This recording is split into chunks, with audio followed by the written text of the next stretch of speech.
Essa palavra, ela tem uma notícia terrível para o reino das trevas e uma notícia maravilhosa para os servos do Senhor. Ao longo da jornada de Jesus Cristo aqui na terra, Jesus, ele operou, ele realizou diversos milagres e Jesus ensinou sobre muitas coisas. E é relatado lá no livro de João, capítulo 21, versículo 25, que tudo quanto Jesus realizou e fez, se fosse escrito em livros, o mundo inteiro não seria suficiente para armazenar os livros que se escreveriam daquilo que Jesus fez nessa terra.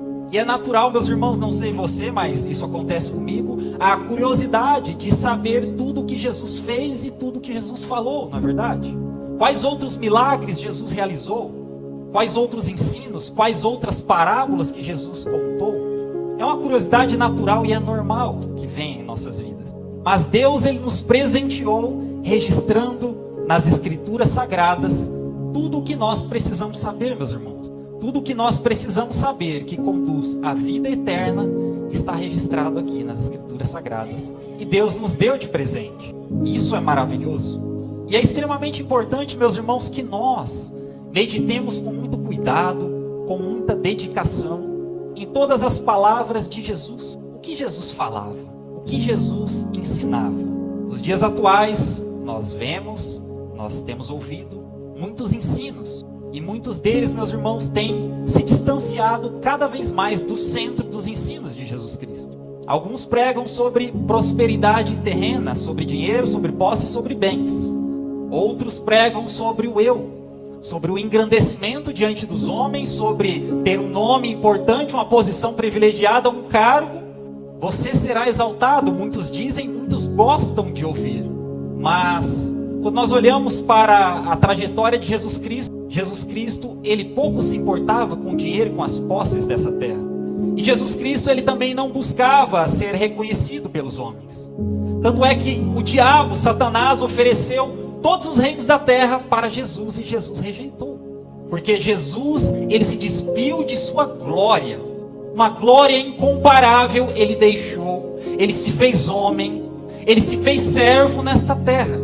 E ele nos chama a ser seus imitadores. Então, quando nós olhamos para a vida de Jesus, nós precisamos entender o que ele falava. Meus irmãos, nós precisamos nos importar com aquilo que Jesus se importava. E nós precisamos nos importar menos com aquilo que Jesus menos se importava. E ao meditar no ministério de Jesus Cristo, nós veremos que, dentre tudo o que Jesus falava e ensinava, um dos principais assuntos que Jesus mais falava era o reino de Deus. Quando nós olhamos as suas parábolas, quando nós olhamos no Sermão do Monte, quando nós olhamos as conversas de Jesus com seus discípulos, com seus seguidores, as conversas de Jesus ensinando as multidões, as conversas de Jesus até com o rei Herodes, um dos principais assuntos que Jesus ensinava era o reino de Deus. Nós vamos ouvir Jesus Cristo dizer: o reino de Deus é semelhante a, o reino de Deus é como. O reino de Deus não é comida nem bebida. O meu reino não é deste mundo. Bem-aventurados são os pobres de espírito, porque deles é o reino de Deus. Desde o tempo de João Batista, o reino dos céus é tomado à força.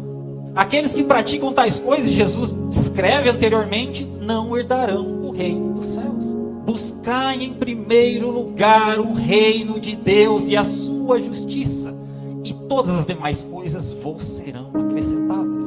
Até na conversa de Jesus com Nicodemos, que era um mestre da lei, durante toda a sua vida estudando, se debruçando na palavra do Senhor, ele conhecia muito. Jesus o instruiu e ensinou acerca do reino de Deus. Jesus Cristo disse para Nicodemos: Nicodemos, em verdade te digo, se você não nascer de novo, você não pode ver o reino de Deus. E se você não nascer da água e do Espírito, você não pode entrar no reino de Deus. Dentre outros exemplos, meus irmãos, Jesus Cristo, ele falava muito e muito do reino de Deus. E nos nossos dias, meus irmãos, nós temos falado pouco e ouvido pouco sobre o reino de Deus. Isso é um problema. Porque Jesus Cristo, ele era a expressão exata de Deus o Pai. E Jesus Cristo, ele não falava nada do que não fosse que Deus o Pai lhe concedia falar. As palavras de Jesus era a palavra de Deus, era a palavra do Espírito Santo. E se Jesus Cristo falava muito sobre o reino de Deus, por que nós não falamos, meus irmãos? Quando nós olhamos para o início do ministério de Jesus, que é relatado lá em Marcos, no capítulo 1, no versículo 15. Jesus Cristo, ele começa o seu ministério declarando: o tempo já é cumprido e o reino de Deus está próximo. Arrependei-vos e crede no Evangelho. Arrependei-vos e crede nas boas novas. Jesus Cristo, ele começa o seu ministério falando do reino de Deus. Isso mostra a urgência nas palavras de Jesus. O tempo já se findou, o reino de Deus está próximo. Se arrependa e creia no Evangelho. Havia urgência nas palavras de Jesus. Mas por que hoje nós não falamos do reino de Deus, meus irmãos? E para nós entendermos o reino de Deus, nós precisamos entender o que é reino. E quando nós vamos pesquisar a palavra reino no dicionário, no sentido literal, nós veremos que reino é um espaço, é um domínio onde um rei exerce a sua autoridade. E se nós voltarmos no Antigo Testamento, nós temos diversos livros que mostram reis. E nós conseguimos compreender algumas coisas porque a própria palavra do Senhor nos dá exemplos. Esdras, capítulo 8, versículo 1, vai dizer o seguinte: durante o reinado do rei Artaxerxes. Quando nós simplesmente lemos essa frase, nós conseguimos entender que o reino de Deus está intimamente ligado ao rei e à sua autoridade, mais do que está ligado com o lugar com as pessoas. É o reinado do rei, o reinado do rei Artaxerxes. Existe um reinado porque existe um rei. E este rei exerce autoridade. E a autoridade que esse rei exerce é sobre um lugar, é sobre pessoas. E nós precisamos compreender. De Daniel capítulo 5, versículo 21, vai dizer a palavra do Senhor: que o reinado do rei Belsazar havia acabado. E que a partir dali havia iniciado um novo reinado do rei Dario. Mas quando nós olhamos na palavra do Senhor no contexto, nós veremos que as pessoas e o lugar permaneceram igual. O reinado acaba quando o rei é destituído do poder. E um outro reinado começa quando o outro rei é instituído do poder. Aquelas pessoas que estavam submissas ao reinado anterior passam a estar submissas agora ao novo reinado. Quando há mudança de reino, é porque houve mudança de rei. 2 Crônicas, capítulo 12, versículo 1, vai relatar a palavra do Senhor que Roboão, que era o rei de Jerusalém naquela época, ele teve o seu território invadido e os seus despojos foram tomados pelo rei do Egito, que era o rei Sisaque. Isso aconteceu porque Roboão, ele deixou de lado a palavra do Senhor. Mas quando um reino mais poderoso, quando um rei de mais poder, ele vem contra um rei que tem um reinado menor, um rei que tem menos poder, o rei de maior poder domina sobre esse rei de menos poder, o vence e toma os seus despojos. Esse rei, ele veio contra o rei de Jerusalém, ele o venceu, ele o dominou, ele tomou as suas posses e ele trouxe o seu reino para aquela região em cima daquelas pessoas. Reino é porque tem um rei exercendo autoridade. Muda-se o reino quando muda-se o rei. E o rei que tem maior poder domina o rei que tem menos poder. Amém até aqui, meus irmãos? Nós precisamos entender esses conceitos de reino para quando nós entrarmos na palavra do Senhor, nós compreendermos o que o Senhor falará ao nosso coração. E como eu mencionei no início, o que o Senhor falará ao nosso coração nessa noite é uma notícia terrível para o inferno e uma notícia maravilhosa para todos que estão aqui. Voltando ao texto base, em Lucas capítulo 11, versículo 20 ao versículo 22. Voltando um pouquinho, alguns versículos, nós veremos os discípulos de Jesus pedindo a Jesus: Jesus, nos ensina a orar, assim como João Batista ensinou seus discípulos. E aqui tem algo muito interessante e algo que me chamou a atenção, meus irmãos, porque nesse ponto do ministério de Jesus, nesse ponto da palavra do Senhor, Jesus ele já tinha curado, Jesus ele já tinha realizado milagres, e Jesus ele já tinha expulsado demônios. E os seus discípulos poderiam talvez muito bem dizer a Jesus: Jesus, nos ensine a curar também, nos ensine a realizar milagres, nos ensine a expulsar demônios. Mas não, os seus discípulos olham para Jesus e dizem: Jesus, nos ensine a orar. Que pedido maravilhoso. O que será que eu e você temos pedido a Deus, meus irmãos? Diante de tantas coisas que nós vemos e sabemos que o nosso Deus é poderoso e pode fazer, o que nós temos pedido ao nosso Senhor? Diante daquele pedido dos seus discípulos, Jesus não olha para eles e repreende. Jesus não olha para eles e diz para eles pedirem outra coisa, que aquilo não fazia sentido, não. Mas Deus olha para aqueles homens, para aqueles discípulos e diz: quando orardes, dizei: Pai nosso, que estais no céu, santificado seja o teu nome, e venha a nós o teu reino, e seja feita a tua vontade, assim na terra como no céu. E o pão nosso de cada dia nos dai hoje. E perdoa os nossos pecados, as nossas dívidas, assim como nós perdoamos os nossos ofensores. E não nos deixe cair em tentação, não nos conduza em tentação, mas livra-nos de todo mal. E Jesus, ele ensina então esta oração, a oração do Pai Nosso, que todos aqui com certeza conhecem aos seus discípulos, mas o intuito de Jesus não era que os seus discípulos simplesmente ficassem repetindo a sua oração. E há pessoas que repetem a oração do Pai Nosso e oram a oração do Pai Nosso vez após vez, 10, 15, 20 vezes, mas sequer entende o seu significado. Jesus estava ensinando aos seus discípulos, Jesus está nos ensinando pela palavra do Senhor que há um significado nesta oração. Jesus está ensinando pelo que orar e como orar. Nós oramos, Pai Nosso que estais no céu. Jesus Cristo, ele estava ensinando seus discípulos que eram judeus e está nos ensinando que quando nós oramos ao nosso Deus, nós devemos orar ao nosso Deus como um Pai. O povo judeu, eles levam muito a sério a palavra do Senhor que diz não tomará, não usará o nome do seu Deus em vão. Então eles pouco usam o nome de Deus. E eles têm muita reverência por Deus. Mas Jesus Cristo, ele traz esse ensino para os seus discípulos, para aquele povo, para nós, dizendo: quando vocês orarem, é a Deus o seu Pai. Deus, ele é o seu Pai, minha irmã. Deus, ele é o seu Pai, meu irmão. Mas será que quando nós dobramos os nossos joelhos para orar ao nosso Deus, nós estamos falando com Deus como um Pai, ou será que nós estamos falando com Deus como um Deus distante? Este é o primeiro ensino que Jesus traz nessa oração. Santificado seja o teu nome.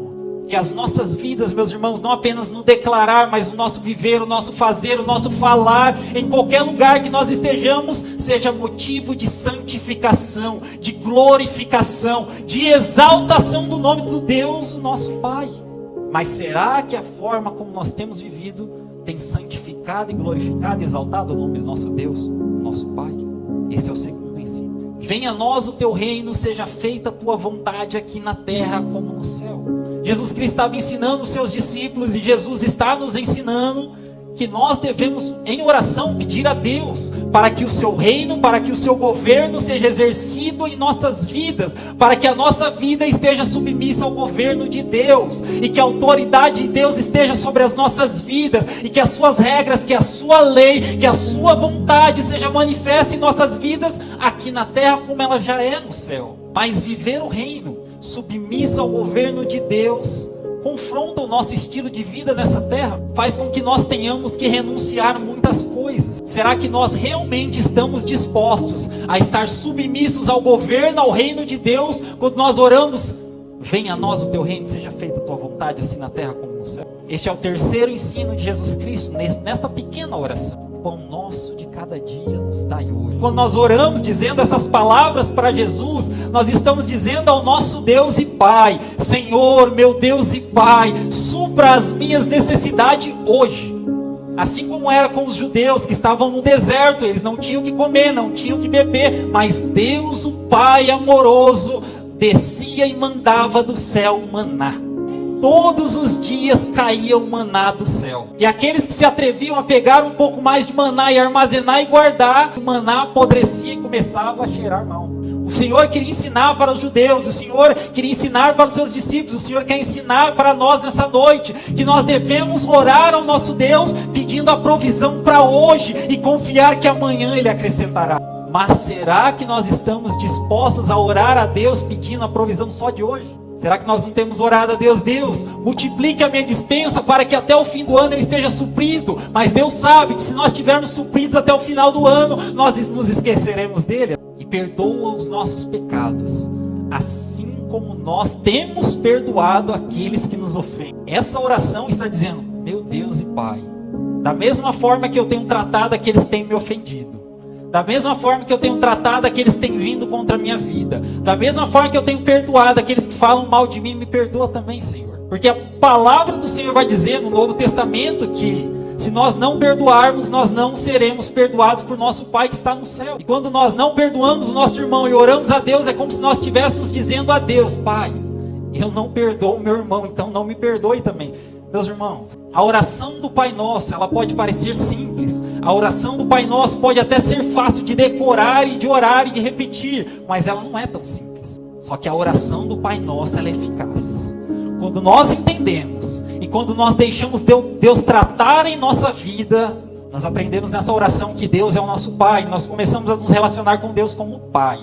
E nós começamos, em nosso modo de vida, santificar e glorificar o nome do nosso Deus. E mesmo que nós tropeçamos, Deus trabalha em nossa vida para que o nome dEle seja glorificado. E nós clamamos a Deus para que o reino dEle, que o governo dEle exerça autoridade em nossas vidas. E nós começamos a viver sobre um reino que é superior a tudo quanto nós já vimos. E nós começamos a ter confiança ao nosso Deus, que hoje Ele supre, amanhã também. Nós não ficamos ansiosos com o dia de amanhã, porque o nosso Deus fornece o suprimento necessário. E nós aprendemos nessa oração a perdoar aos nossos irmãos, porque se nós não perdoarmos, nós não seremos perdoados.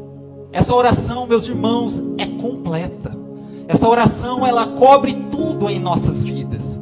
Era isso que Jesus estava ensinando para os seus discípulos. Era isso que Jesus queria que nós compreendêssemos. Orar com entendimento. Jesus, ele, após ensinar aos seus discípulos como orar, ele continua dizendo: e eu vos digo a vós, pedi e dar-se-vos-á, buscai e achareis, batei e abrir-se-vos-á, porque qualquer que pede recebe, quem busca encontra, e quem bate a porta se abre. E Jesus, ele usa um exemplo. Ele vai dizer: se o homem mau, ele sabe dar coisas boas ao seu filho, se o filho do homem mau lhe pede um pão, ele não vai dar pedra, quanto mais o seu Pai Celestial lhe dará o Espírito Santo, se você a Ele pedir. Jesus Cristo está dizendo aqui que o Espírito Santo é a resposta para tudo. Se você está enfermo, o Espírito Santo, Ele cura. Se você está fraco, o Espírito Santo, Ele fortalece. Se você está triste, o Espírito Santo te consola. Se você está buscando entendimento, o Espírito Santo te instrui e te ensina. Pedi e dar-se-vos-á, buscai e encontrareis, bateis e a porta se abrirá. Este é o nosso Deus, o nosso Pai. Ele está pronto para nos dar o Espírito Santo, o enchimento do Espírito Santo, que é suficiente para tudo em nossas vidas. Muitos confiam em carro, outros confiam em cavalo e buscam coisas terrenas. Mas se nós temos e tivermos o enchimento do Espírito Santo em nossas vidas, é suficiente para tudo. Na sequência, Jesus, ele expulsa um demônio de um mudo.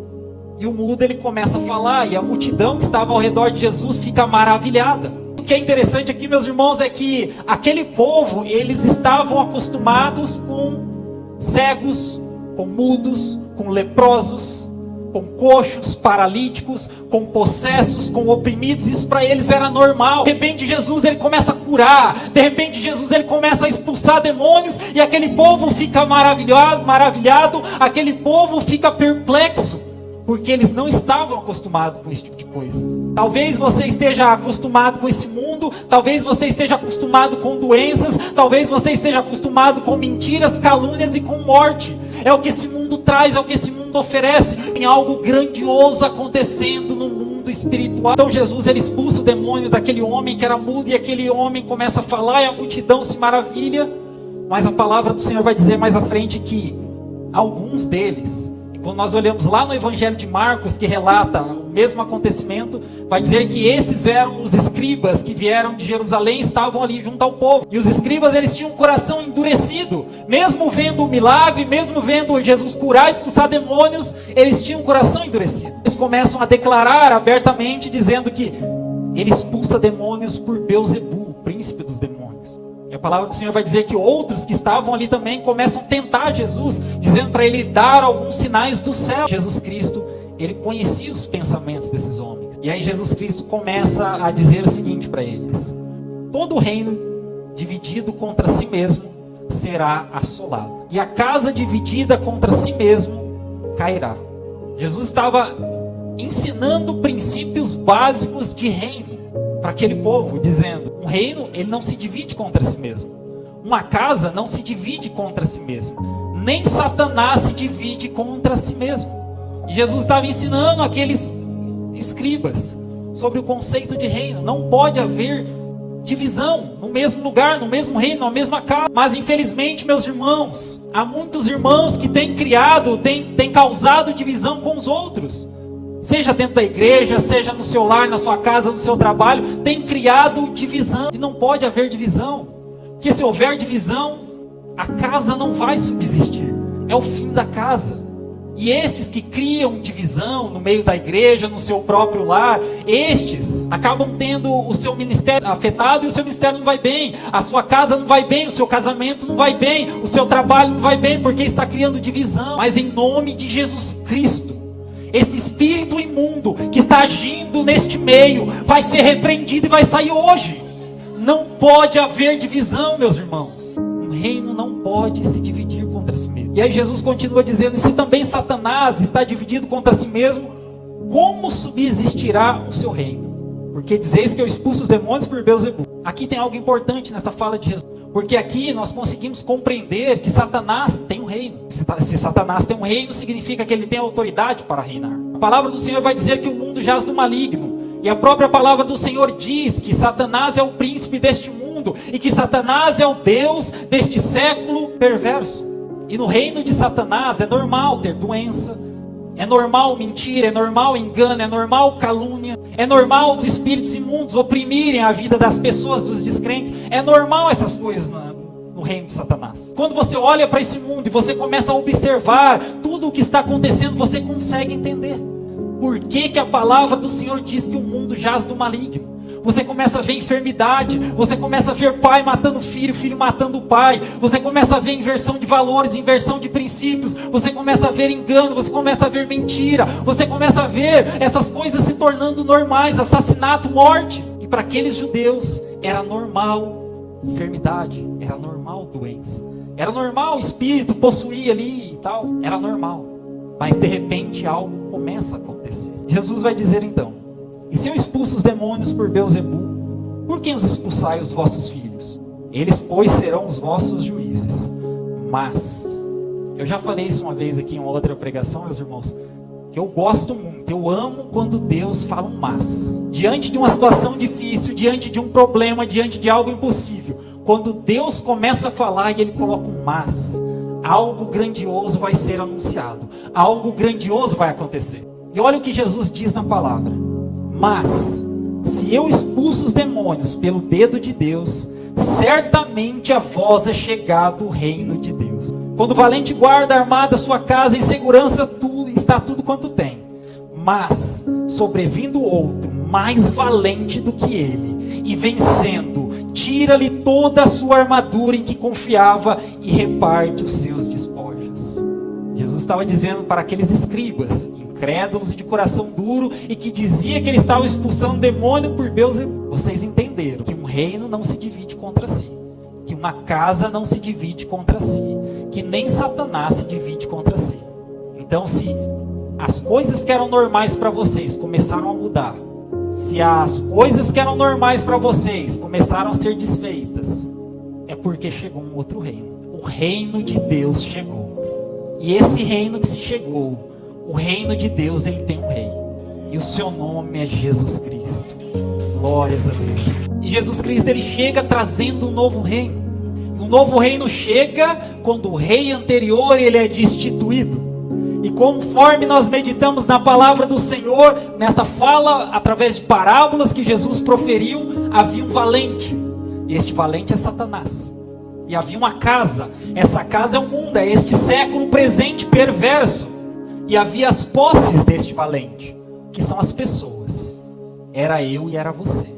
Mas chegou um mais valente ainda.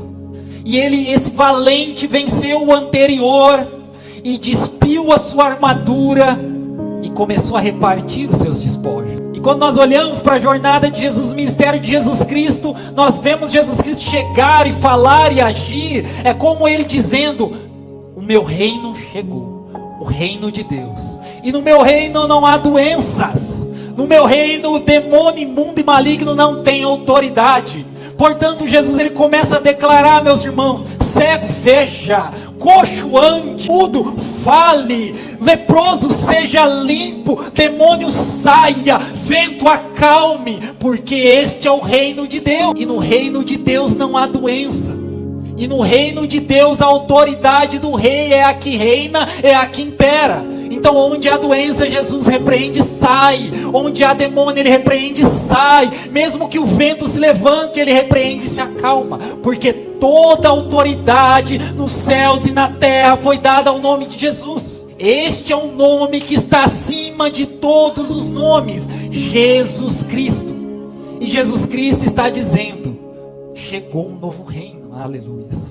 Então, meus irmãos, Satanás, ele era o rei deste mundo, ele era o rei, o Deus deste século, porque Adão, quando pecou, entregou a autoridade nas mãos dele. E a partir daí, Satanás começou a exercer a sua autoridade, e começaram a surgir doenças, e a vida que tinha mais saúde passou a não ter, e as pessoas começaram a se matar, e começou a surgir mentira, calúnia, engano. Este é o reinado de Satanás, e ele ainda reina sobre os descrentes. Se você já entregou a sua vida para Jesus Cristo, a boa notícia para você hoje é que existe um reino, e este reino está aqui. Este reino já é presente, meus irmãos, onde não há enfermidade, onde demônio não tem poder, onde há a paz que excede todo o entendimento. Este reino já está aqui presente espiritualmente.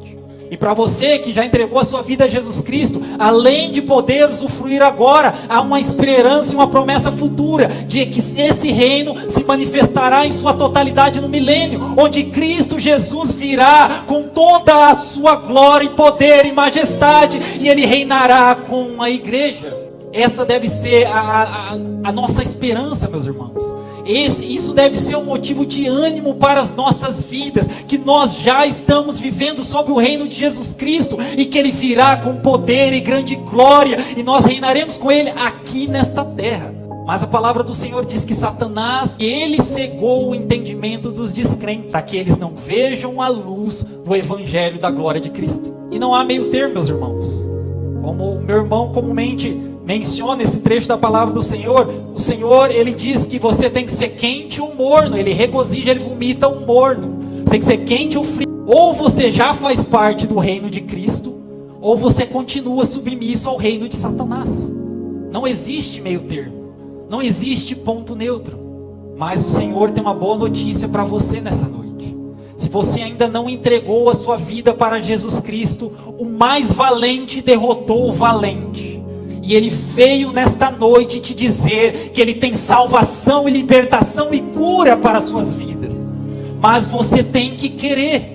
Se você quiser estar submisso ao reino de Cristo Jesus, o que a palavra declara vai ser realidade em sua vida. Que Ele nos transportou do império das trevas para o reino do Filho do seu amor. Se você crê em Jesus Cristo, que Ele é Rei soberano sobre todas as coisas, e você ainda não tem a sua vida submissa ao seu governo, você tem a oportunidade nesta noite. E a partir do momento que você decidir por sim, e que você se submeter ao governo de Cristo, você será automaticamente transportado do reino do império das trevas para o reino do Filho do amor de Deus, Jesus Cristo.